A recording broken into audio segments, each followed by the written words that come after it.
وخت مو بخیر. پام راوړم د کندوز رادیو د ساعت مهمو وروستۍ خبرونو ته.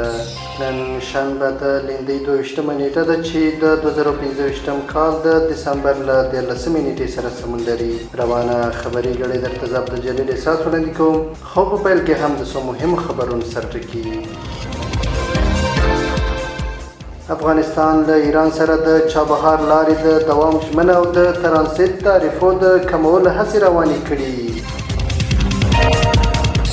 په یوه ورځ له ایران او پاکستان نږدې 6,000 افغان کډوال هیواد ته راستانه شول. په کندهار کې د احمدشاهي دورې 3 تاریخي آثار وموندل شول. او روسیې د اوکراین د انرژۍ پر تاسیساتو برید کړی. اوس هم بشپړ خبرونه.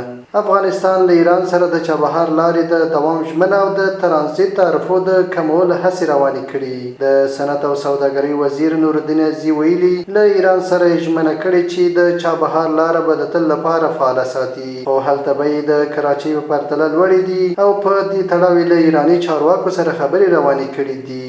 عزیزي په یوې مرکه کې ویلي چې له ایران سره د سوداګریزې راکړې ورکړې لپاره د وړونکو موټرو شمیر تر 2000 پورې ډیروي. د نوموړي په وینا اوس مهال دغه سوداګریزه راکړه ورکړه یوازې د 100 لاریو پر مټ ترسره کیږي. نوموړي ویلي د ایران د سمندرونو لارې به خپلې سوداګري لا پراخې کړي. په یوه ورځ له ایران او پاکستان نږدې 6,000 افغان کډوال هیواد ته راستانه شول. د کډوالو ستونزو ته د رسیدنې عالي کمیسیون د راپور له مخې تېره ورځ له ایران او پاکستان نږدې 6,000 افغان کډوال هیواد ته راستانه شوي دي. د یاد کمیسیون د راپور له مخې تېره ورځ له ایران او پاکستان څخه 1,109 کورنۍ چې 5,940 کسان کېږي هیواد ته راستانه شوي دي. یاد کډوال د هرات د اسلام کلا، د نیمروز د ورېښمو پله، د هلمند د بهرامچي، د کندهار سپین بولدک او د ننګرهار د تورخم له لارو راستانه شوي دي. د معلوماتو له مخې یادو کډوالو ته مخابراتي شبکو 990 سیم کارتونه هم ویشلي دي.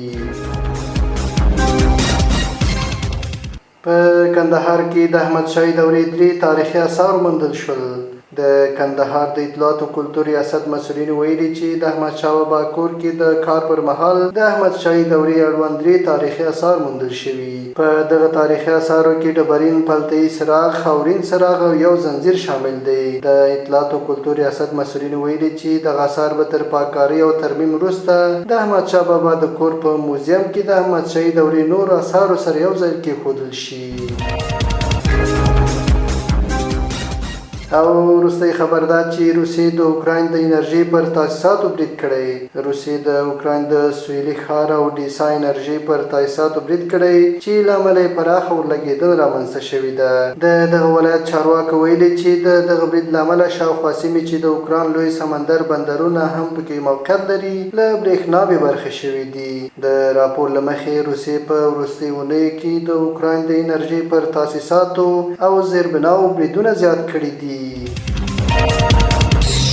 دا ولې مهال مهمه ورستي خبرونه تر بیا ښه وختونه لوی الله ومنشه.